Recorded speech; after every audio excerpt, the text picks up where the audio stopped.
ಪ್ರಿಯ ಪ್ರೇಕ್ಷಕ ಮಿತ್ರರೇ, ಸಿಂಹರಾಶಿ ಏಪ್ರಿಲ್ ತಿಂಗಳ ಮಾಸ ಭವಿಷ್ಯ ಹೇಗಿದೆ ಅನ್ನುವಂಥದ್ದನ್ನು ನೋಡೋಣ. ಸಾಧಾರಣವಾಗಿ ಸಿಂಹರಾಶಿಯವರಿಗೆ ಈ ತಿಂಗಳಿಂದ ಅಂದರೆ ಏಪ್ರಿಲ್ ತಿಂಗಳಿಂದ ಅಷ್ಟಮ ಶನಿ ಅನ್ನುವಂಥದ್ದು ಪ್ರಾರಂಭ ಆಯಿತು. ಅಷ್ಟಮ ಶನಿ ಪ್ರಾರಂಭ ಆಗೋಗಿದೆ, ಏನೋ ಆಗೋಗುತ್ತೆ, ನಮ್ಮ ಜೀವನದಲ್ಲಿ ಏನೋ ತೊಂದರೆ ಆಗೋಗುತ್ತೆ ಅನ್ನುವಂತಹ ಭಯ ಪಡೋ ಅವಶ್ಯಕತೆ ಇಲ್ಲ. ಶನಿ ಯಾವತ್ತು ಒಳ್ಳೇದು ಮಾಡ್ತಾನೆ ಹೊರತು ಕೆಟ್ಟದ್ದು ಮಾಡೋದಿಲ್ಲ. ಅವರವರ ಕರ್ಮ, ಅವರವರ ಪಾಪ ಪುಣ್ಯಗಳ ಮೇಲೆ ಎಲ್ಲ ಡಿಪೆಂಡ್ ಆಗುತ್ತೆ. ಬಟ್ ವಿಚಾರ ಏನಂತಂದ್ರೆ ಅಷ್ಟಮ ಶನಿ ಪ್ರಭಾವದಲ್ಲಿ ಸ್ವಲ್ಪ ಒಳಗಾಗ್ತೀರಾ.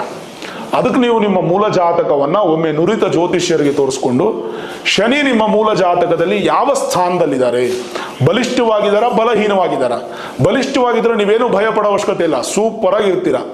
ಬಲಹೀನವಾಗಿದ್ದರೆ ಮಾತ್ರ ಸಮಸ್ಯೆ ಆಗುತ್ತೆ. ಅದು ನೀವು ಜ್ಯೋತಿಷ್ಯರ ಹತ್ರ ತೋರಿಸ್ಕೊಂಡು, ಅಕಸ್ಮಾತ್ ಬಲಹೀನ ಇದ್ರೆ, ನೀಚನಾಗೋ, ಶತ್ರು ಮನೆಯಲ್ಲೋ, ಅಸ್ತನಾಗೋ, ವಕ್ರಿಯಾಗೋ ಇದ್ರೆ ಅಂಥವರು ಸರಳ ಪರಿಹಾರಗಳನ್ನು ಮಾಡಿಕೊಳ್ಳೋದ್ರ ಮುಖಾಂತರ ನೀವು ತೃಪ್ತಿಯನ್ನ ಹೊಂದಬಹುದು.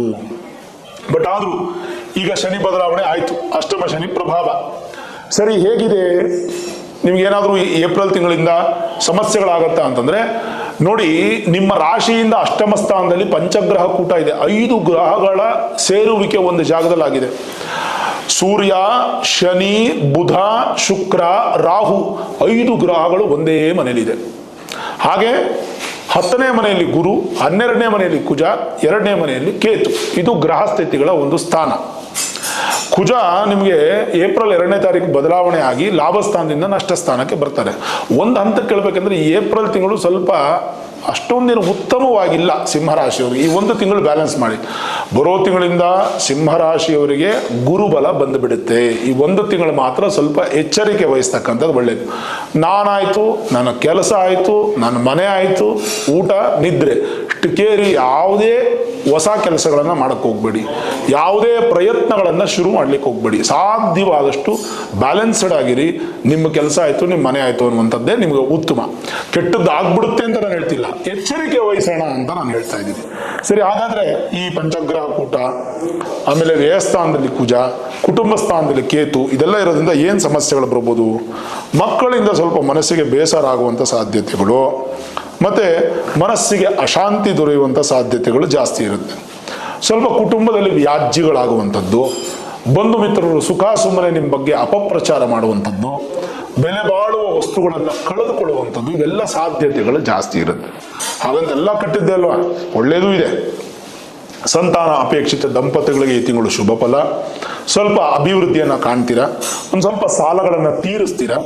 ಒಂದು ಸ್ವಲ್ಪ ಸಾಲನೂ ಮಾಡ್ತೀರಾ. ಆ ಸಾಲ ಒಳ್ಳೆ ಖರ್ಚಾಗಿರುತ್ತೆ. ಮದುವೆಗೆ ಸಂಬಂಧಪಟ್ಟಕ್ಕೋ, ಒಂದು ಬಂಗಾರ ತಗೊಳ್ಳೋಕ್ಕೋ, ಒಂದು ಗಾಡಿ ತಗೊಳ್ಳೋಕ್ಕೋ, ಒಂದು ಕಾರ್ ತಗೊಳ್ಳೋಕ್ಕೋ, ಮನೆ ತಗೊಳ್ಳೋಕ್ಕೋ, ಈ ಥರದಕ್ಕೆ ಏನಾದರೂ ಸಾಲಗಳಿಗೆ ಪ್ರಯತ್ನ, ಅಂದರೆ ಈ ತಿಂಗಳೇ ತಗೊಳ್ಳಲ್ಲ, ಈ ತಿಂಗಳು ಪ್ರಯತ್ನ ಶುರು ಮಾಡ್ತೀರಾ. ಜೊತೆಗೆ ನಿಮ್ಮ ಒಂದು ಖರ್ಚುಗಳು, ಅನಾವಶ್ಯಕ ಖರ್ಚುಗಳು ಬರುತ್ತೆ. ದಿಢೀರಂತ ಏನೋ ಒಂದು ಖರ್ಚಾಗೋದು, ಒಂದು ಇನ್ಶೂರೆನ್ಸ್ ಪೇ ಮಾಡಬೇಕು, ಅಥವಾ ಒಂದು ವೆಹಿಕಲ್ಗೆ ಏನೋ ಸರ್ವಿಸ್ ಮಾಡಿಸ್ಬೇಕು, ಈ ಥರ ಅನಾವಶ್ಯಕ ಖರ್ಚುಗಳು, ಅನಾವಶ್ಯಕಲ್ಲ ಅವಶ್ಯಕವೇ, ದಿಢೀರಂತ ಖರ್ಚುಗಳು ಬರುತ್ತೆ. ಸ್ವಲ್ಪ ಊಟದ ವಿಚಾರದಲ್ಲಿ ಎಚ್ಚರ ವಹಿಸಿ. ಊಟ ವಿಷ ಅಂದರೆ ಸ್ವಲ್ಪ ಅಜೀರ್ಣತೆ ಆಗಿ ಹೊಟ್ಟೆ ಸಮಸ್ಯೆಗಳು, ಹೊಟ್ಟೆ ನೋವು, ವಾಂತಿಗಳು, ಭೇದಿಗಳು ಈ ಥರದ್ದು ಆಗುವಂಥ ಸಾಧ್ಯತೆಗಳು, ಆರೋಗ್ಯದ ಬಗ್ಗೆ ಗಮನ ಕೊಡೋದು ಉತ್ತಮ. ಪ್ರತಿಭೆಗೆ ಬಲ, ಬೆಲೆ ಎರಡೂ ಕೂಡ ಸ್ವಲ್ಪ ಕಡಿಮೆ ಆಗುತ್ತೆ. ನಿಮ್ಮಲ್ಲಿ ಪ್ರತಿಭೆ ಇದ್ರೂ ಕೂಡ ನಿಮ್ಮನ್ನು ಆಯ್ಕೆ ಮಾಡುವಂಥ ವ್ಯಕ್ತಿಗಳು ಸ್ವಲ್ಪ ನಿಮಗೆ ಮೋಸ ಆಗುವಂಥ ಸಾಧ್ಯತೆ. ಹಠ ಜಾಸ್ತಿ ಮಾಡ್ತೀರಾ, ಮುಂಗೋಪ ಜಾಸ್ತಿ ಇರುತ್ತೆ. ಆಮೇಲೆ ಈ ಸ್ವಲ್ಪ ಸಡನ್ ಡಿಸಿಷನ್ಸ್ ತಗೊಳ್ಳೋದು ಈ ತಿಂಗಳು ಬೇಡ.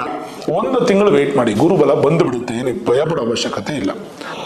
ಆಮೇಲೆ ತುಂಬಾ ಅತಿ ಹೆಚ್ಚು ನಂಬಿಕೆ, ಅತಿ ಹೆಚ್ಚು ಪ್ರೀತಿ ಯಾರ ಮೇಲೂ ಮಾಡಕ್ಕೆ ಹೋಗ್ಬಿಡಿ, ಅಲ್ಲೇ ಸ್ವಲ್ಪ ದುಃಖ ಬರುವಂತ ಸಾಧ್ಯತೆ. ಜೊತೆಗೆ ಈ ಸಾಮಾಜಿಕ ಕೆಲಸಗಳಲ್ಲಿ ಹೆಚ್ಚು ತೊಡಕೊಳ್ತೀರಾ, ಆದರೆ ಸ್ವಲ್ಪ ನಿಮಗೆ ಬೇಸರ ಆಗುವಂತ ಸಿಚುವೇಶನ್ಸ್ ಕ್ರಿಯೇಟ್ ಆಗುತ್ತೆ. ಸಾಧ್ಯವಾದಷ್ಟು ಶತ್ರುಗಳಿಂದ ದೂರ ಇರಿ. ಆಮೇಲೆ ಸರ್ಕಾರದ ವಿಚಾರದಲ್ಲಿ ಸ್ವಲ್ಪ ಮಟ್ಟಿಗೆ ನಿಮಗೆ ತೊಂದರೆಗಳು ಬರುವಂತ ಸಾಧ್ಯತೆ. ವ್ಯವಹಾರ ಆಗ್ಬೋದು, ಉದ್ಯೋಗ ಆಗ್ಬೋದು, ಮೇಲಧಿಕಾರಿಗಳಿಂದ ಸ್ವಲ್ಪ ಕಿರುಕುಳ, ಉದ್ಯೋಗದಲ್ಲಿ ಅಸ್ಥಿರತೆ ಕಾಣುವಂತ ಸಾಧ್ಯತೆಗಳಿದೆ.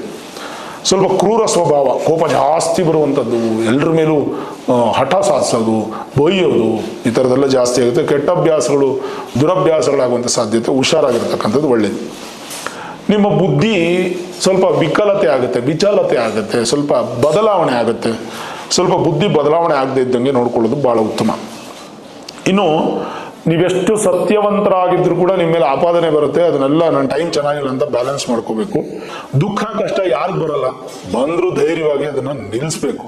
ಅದು ತುಂಬ ಇಂಪಾರ್ಟೆಂಟ್. ಆತ್ಮೀಯರಿಂದ ಸ್ನೇಹಿತರಿಂದ ಒಂದು ಸ್ವಲ್ಪ ನಿಮಗೆ ಉಪಯೋಗ ಅಂದರೆ ಅಷ್ಟೊಂದು ಸಹಾಯ ಸಹಕಾರ ಸಿಗಲ್ಲ. ನಿಮ್ಮ ಬಗ್ಗೆ ಸ್ವಲ್ಪ ಅಪಪ್ರಚಾರ ಆಗೋದ್ರಿಂದ ಸ್ವಲ್ಪ ಹುಷಾರಾಗಿರಿ. ವಿದೇಶಿ ವಿದ್ಯೆ ಅಥವಾ ಉದ್ಯೋಗಕ್ಕೆ ಸಂಬಂಧಪಟ್ಟಂಥ ವಿಚಾರದಲ್ಲೂ ಎಚ್ಚರವಿರ್ತಕ್ಕಂಥದ್ದು ಒಳ್ಳೆಯದು. ಸಾಧಾರಣ ಆರ್ಥಿಕ ಸ್ಥಿತಿ ಈ ತಿಂಗಳಿರುತ್ತೆ. ಸ್ವಲ್ಪ ಕಿರಿಕಿರಿ ಜಾಸ್ತಿ ಆಗುವಂಥ ಸಾಧ್ಯತೆ. ಕಠಿಣವಾದ ಪರಿಶ್ರಮದಿಂದನೇ ನಿಮಗೆ ಅಭಿವೃದ್ಧಿ ಹೊರತು ಸುಲಭವಾಗಿ ಈ ತಿಂಗಳು ಏನು ಸಿಗಲ್ಲ. ಇನ್ನು ಹಲವಾರು ವಿಚಾರಗಳಲ್ಲಿ ನೀವು ತಗೊಳ್ಳುವಂಥ ನಿರ್ಧಾರಗಳು ತಪ್ಪಿರಬಹುದು. ಹಾಗಾಗಿ ಒಂದು ತಿಳಿದಂಥ ವ್ಯಕ್ತಿಗಳ ಕೈಯಲ್ಲಿ, ಅನುಭವಸ್ಥರು, ಹಿರಿಯರು, ಜ್ಯೋತಿಷ್ಯರು ಅಥವಾ ಕೌನ್ಸಿಲರ್ ಹತ್ರ ಭೇಟಿ ಮಾಡಿ ಆಮೇಲೆ ನೀವು ಡಿಸಿಷನ್ ತಗೊಳ್ಳೋದು ಉತ್ತಮ. ಸ್ವಲ್ಪ ಭಕ್ತಿ ಜಾಸ್ತಿ ಇರುತ್ತೆ, ದೇವರ ಮೇಲೆ, ಗುರುಗಳ ಮೇಲೆ ಭಕ್ತಿ ಜಾಸ್ತಿ ಇರುತ್ತೆ. ದೇಹದಲ್ಲಿ ಸ್ವಲ್ಪ ಕಾಂತಿ ಕಡಿಮೆ ಆಗುತ್ತೆ, ಅಂದರೆ ಸ್ವಲ್ಪ ಕಳೆ ಕಡಿಮೆ ಆಗುತ್ತೆ, ನಿದ್ರೆ ಕಡಿಮೆ ಆಗುತ್ತೆ. ಇವೆಲ್ಲ ಸ್ವಲ್ಪ ತೊಂದರೆಗಳು ಬರುವಂಥ ಸಾಧ್ಯತೆ. ಬಲ ಮಾಡ್ಕೋಬೇಕು. ಎಷ್ಟು ಸ್ಟ್ರೆಸ್ ತಗೋಬೇಡಿ, ಆದಷ್ಟು ಸ್ಟ್ರೆಸ್ ತೊಗೊಂಡ್ರೆ ನಿಮ್ಗೆ ತೊಂದರೆ ಆಗುತ್ತೆ. ಈ journalism, print media, social media, T V media, ಈ ಥರದ ಮೀಡಿಯಾ ಸಂಬಂಧಪಟ್ಟಂಥ ವಿಚಾರದಲ್ಲೂ ಕೂಡ ಸಿಂಹರಾಶಿಯವರಿಗೆ ಒಂದು ಸ್ವಲ್ಪ ಸಣ್ಣ ಪುಟ್ಟ ಬೇಸರವನ್ನು ಉಂಟು ಮಾಡುವಂಥ ಸಾಧ್ಯತೆಗಳು ಜಾಸ್ತಿ ಇದೆ. ಯಾರು ಪ್ರಧಾನ ಅಧಿಕಾರಿಯಾಗಿರ್ತಾರೆ, ಗ್ರಾಮದ ಒಂದು ದೊಡ್ಡವರಾಗಿರ್ತಾರೆ, ಗ್ರಾಮದ ಲೆಕ್ಕ ಪರಿಶೋಧಕರಾಗಿರ್ತಾರೆ ಅಥವಾ ಅಡ್ವೈಸರ್ಸ್ ಆಗಿರ್ತಾರೆ, ಯಾರು ನಾಯಕರಾಗಿರ್ತಾರೋ ಈ ತಿಂಗಳು ಅಷ್ಟೊಂದೇನು ಉತ್ತಮ ಇಲ್ಲ.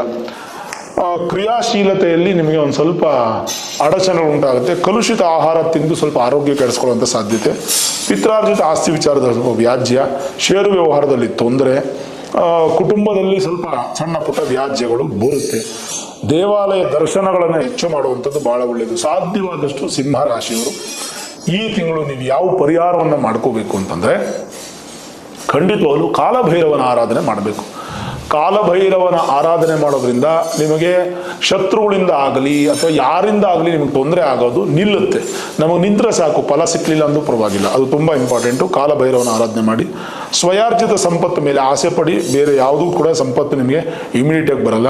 ಶೀಲವಂತರಾಗಿರ್ತೀರ, ನೀವು ಸ್ನೇಹಿತರಿಗೆ ಬಹಳ ಗೌರವ ಕೊಡ್ತೀರಾ, ಬಟ್ ಬೇರೆಯವರು ನಿಮಗೆ ಗೌರವ ಕೊಡೋದು ಕಡಿಮೆ ಆಗುತ್ತೆ. ಉಪಕಾರಿ ಹೆಚ್ಚು ಮಾಡ್ತೀರಾ, ಗೌರವ ಸಿಗುವಂಥ ಸಾಧ್ಯತೆ ಇದೆ. ಆ ಸಿಗೋ ಸಮಯದಲ್ಲಿ ಸ್ವಲ್ಪ ತೊಂದರೆಗಳು ಬರಬಹುದು. ಕೆಮ್ಮು ಮತ್ತು ಶ್ವಾಸಕೋಶದಲ್ಲಿ ಸ್ವಲ್ಪ ತೊಂದರೆಗಳು, ಲಂಗ್ಸ್ ಇಶ್ಯೂಸ್ ಅಂದರೆ ಕಫ ತೊಂದರೆಗಳು ಬರಬಹುದು. ಸ್ವಲ್ಪ ಹುಷಾರಾಗಿರಿ. ಒಂಚೂರು ಅದೃಷ್ಟ ಕಡಿಮೆ ಇದೆ ಅಂತಲೇ ತೊಗೊಂಬಿಡಿ. ಇಷ್ಟೊಂದು ಸಮಸ್ಯೆಗಳಾಗಿರಲ್ಲ, ಮತ್ತೆ ಏನು ಜೀವನ ಮಾಡೋದು? ಅದಕ್ಕೆ ಹೇಳಿದ್ದು ನಾನು, ಈ ಒಂದು ತಿಂಗಳು ಸಿಂಹರಾಶಿಯವರು ಜಾಗರೂಕತರಾಗಿರಿ. ಕಾಲಭೈರವನ ಆರಾಧನೆ ಮಾಡಿ, ಕುಂಬಳಕಾಯಿ ದಾನ ಮಾಡಿ ಅಥವಾ ಕುಂಬಳಕಾಯಿ ದೀಪ ಹಚ್ಚಿ, ಅಷ್ಟಮಿ ದಿನ ಉಪವಾಸ ಇರಿ. ಅದೆಲ್ಲ ಬಹಳ ಒಳ್ಳೆಯದು. ಇದೆಲ್ಲ ಮಾಡೋದ್ರಿಂದ ಏನಾಗುತ್ತೆ, ಸ್ವಲ್ಪ ಪ್ರಸಿದ್ಧಿಯನ್ನು ಹೊಂದುತ್ತೀರಾ, ಉತ್ತಮ ಸ್ಥಾನ ಸಿಗುತ್ತೆ, ಕೀರ್ತಿವಂತರಾಗ್ತೀರಾ, ಅತ್ಯಧಿಕ ಸಂಪತ್ತನ್ನು ಹೊಂದುತ್ತೀರಾ, ಸಂತಾನ ತುಂಬ ಚೆನ್ನಾಗಿರುತ್ತೆ. ಅಂದರೆ ಕಾಲಭೈರವನ ಆರಾಧನೆ ಮಾಡೋದ್ರಿಂದ ಭೌತಿಕ ಸುಖ ಅನ್ನುವಂಥದ್ದು ಹೆಚ್ಚು ಸಿಗುತ್ತೆ ನಿಮಗೆ. ಅಜೀರ್ಣ ತೊಂದರೆ ಮಾಡ್ಕೋಬೇಡಿ. ಅದು ಸರಿ ಹೋಗೋದಕ್ಕೆ ನಿಮಗೆ ಈ ತಿಂಗಳು ಮುಗಿದೋಗ್ಬಿಡುತ್ತೆ. ಅದು ತುಂಬ ಇಂಪಾರ್ಟೆಂಟ್. ಚಾಲಕರು ಸ್ವಲ್ಪ ಹುಷಾರಾಗಿ ವಾಹನ ಓಡಿಸ್ತಕ್ಕಂಥದ್ದು ಒಳ್ಳೆಯದು. ಯಾರೇ ದ್ವೇಷಿಸಲಿ, ಭಗವಂತನ ನಂಬಿ ನೀವು ಜೀವನ ಮಾಡುವಂಥದ್ದು ಉತ್ತಮ. ಗ್ರಹಗಳು ಸ್ವಲ್ಪ ವ್ಯತ್ಯಾಸವಾದರೂ ಕೂಡ 12ನೇ ಮನೆ ಕುಜ ಆಗ್ಬೋದು, 8ನೇ ಮನೆ ಶನಿ ಆಗ್ಬೋದು, ಅಥವಾ ನೀವು 2ನೇ ಮನೆ ಕೇತು ಆಗ್ಬೋದು. ಗ್ರಹಗಳು ಚೆನ್ನಾಗಿಲ್ಲ ಅಂದ್ರೂ ಕೂಡ ನಿಮ್ಮ ಮನೋಧೈರ್ಯ ನಿಮಗೆ ಯಶಸ್ಸನ್ನು ಕೊಡುತ್ತೆ. ಸ್ವಯಾರ್ಜಿತ ಸಂಪತ್ತನ್ನು ವೃದ್ಧಿ ಮಾಡುತ್ತೆ.